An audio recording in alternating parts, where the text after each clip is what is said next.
Hey guys, Cody Dyson here with the Tennessee Christian Bass Anglers. This week's how-to is going to be on some rod and reel care as well as some lure maintenance that you can do at home during these cold winter months to help you get ready for the fishing season. Alright, so what we're going to look at first is going to be some reel maintenance that you can take care of. It's very important to keep these reels lubed and well maintained and clean to ensure that they are performing at their best for you throughout the season.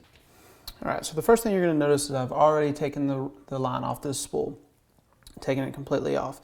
So now what we're going to do is we're going to break down this reel so that we can add both reel oil and lubricant. Now, at Bass Pro Shops, I've purchased reel oil as well as the Abu Garcia reel lube that you can find in the store. We're also going to be cleaning our reels with Penn Rod and Reel Cleaner. All right.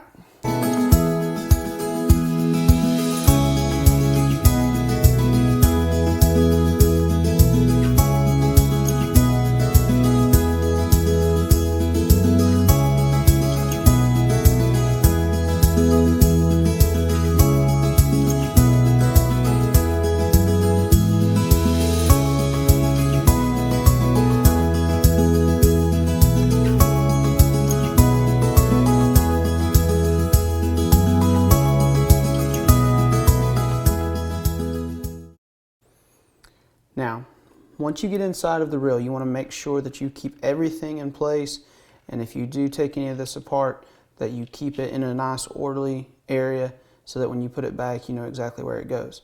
If you desire to, you can take each one of these gears out, wash them and clean them very thoroughly in some solvent. Typically what I do from year to year is just clean them out with a Q-tip and then add a little more grease to those as I go. So we're going to remove some of these larger gears. Also take out these couple extra pieces so that we can clean the area thoroughly with Q-tips.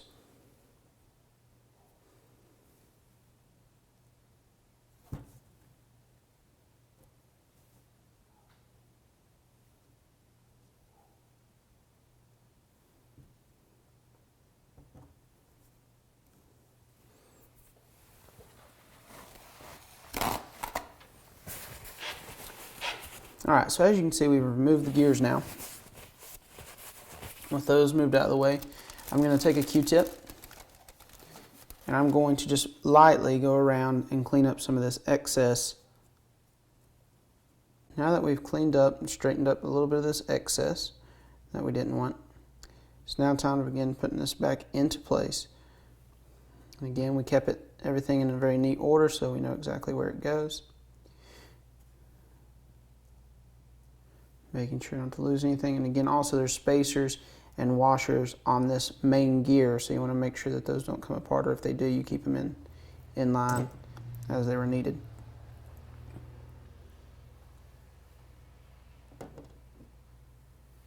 All right. Now that we've cleaned that up a little bit, it's time to take just a little bit of our reel lube from Abu Garcia. We got it Bass Pro. And what I like to do is just take and hold the lubricant against it, just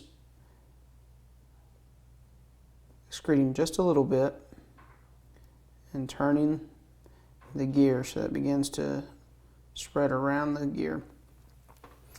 And as you do that, just continue to turn it so it works its way in.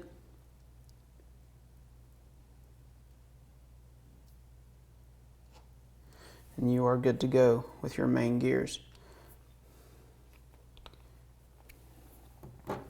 So now that we've added some gear lube to that, those gears are ready to go for another season.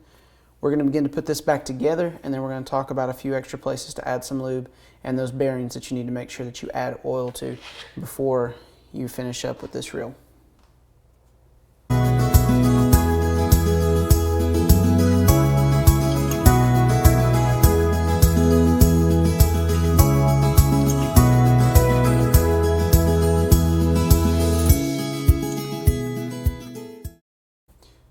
To make things a little bit easier, before we put the handle back on, one of those places that we want to make sure that we add some oil is right here in our tension knob. So we're just going to drop one drop of oil.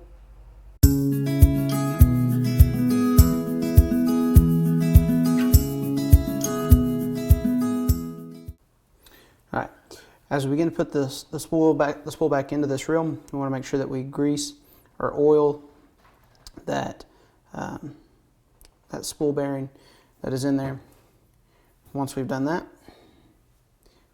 insert that back into the reel, and then on the other side where your brake housing is, we want to put one drop in on that bearing as well.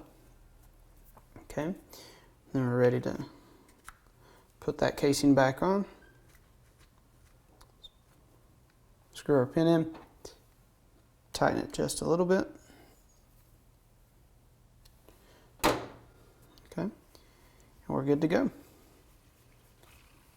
All right, one other place that you might want to add a little bit of real lubricant is the front here. As that line is feeding through there, you want that to be moving back and forth smoothly without any type of issues. So now this reel, it's lubed, it's oiled. Last thing to do is clean it up. All right, now that we've gone through and we've taken care of the maintenance on this reel, it's time to clean it up. So what we want to make sure that we do first is we want to make sure that on this reel we take a Q-tip, get into all those tight spots. So I'm just going to take a little bit of this rod and reel cleaner, spray it onto this paper towel here, get my Q-tip wet, and start to go through here.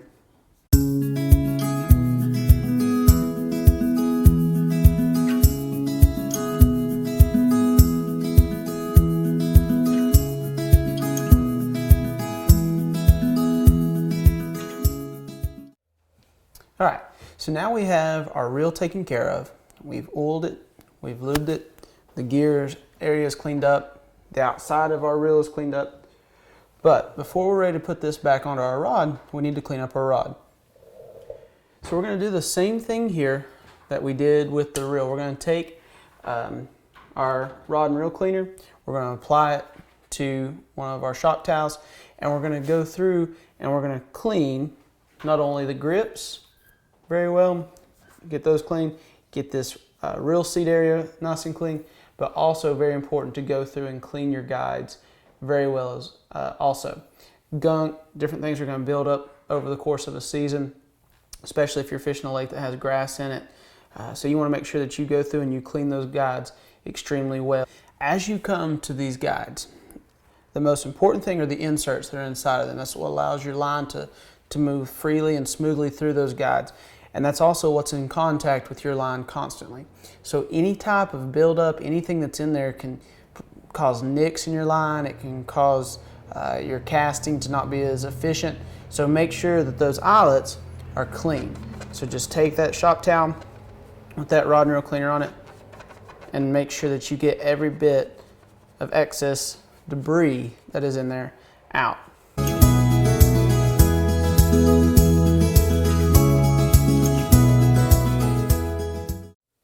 All right, so we've taken care of our reel, oiled, lubed, the rod's clean.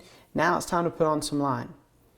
Now, to save us some money, line's so expensive, especially with the fluorocarbons these days, I'm going to be backfilling this spool with Excel mono from Bass Pro. So I'm going to be using 8-pound tests, and I'm just going to tie that off to 10-pound fluorocarbon so that I don't use up so much of my fluorocarbon with this. All right, so one thing though that we can do as we're putting both these lines on, the mono first and then the fluorocarbon, is take just a microfiber cloth and take some Real Magic,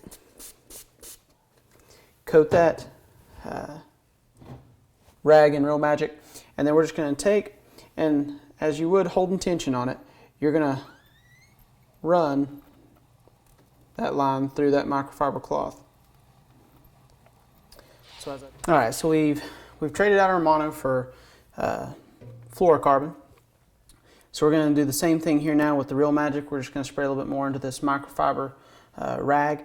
Definitely want to make sure you do this with the fluorocarbon. It's a stiffer line,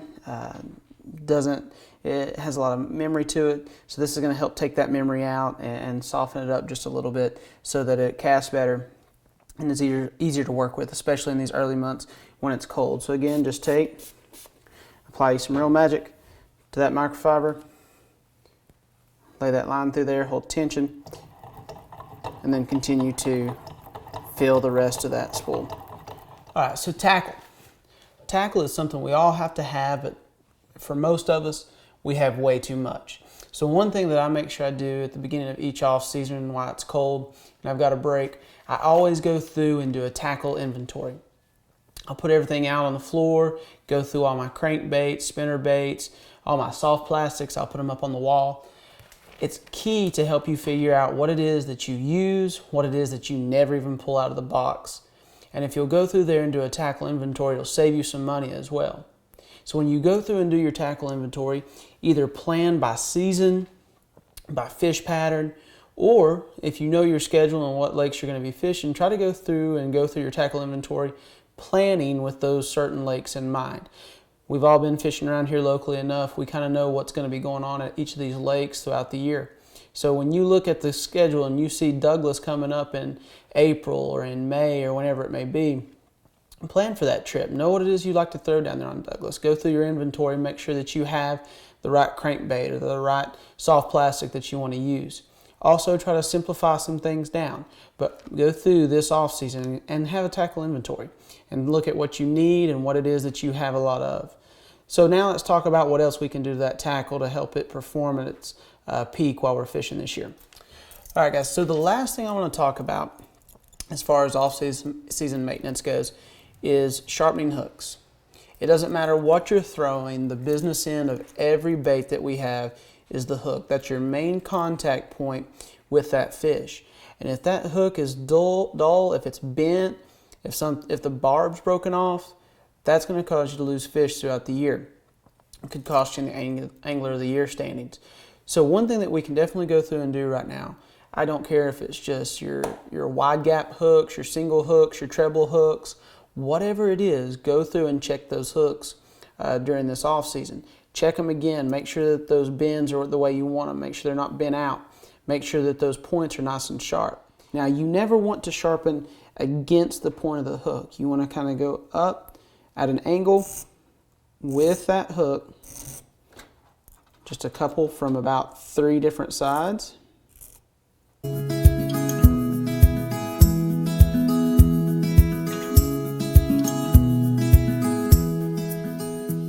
Now these hooks on this Strike King 6XD are ready to grab onto a fish's face and not let go.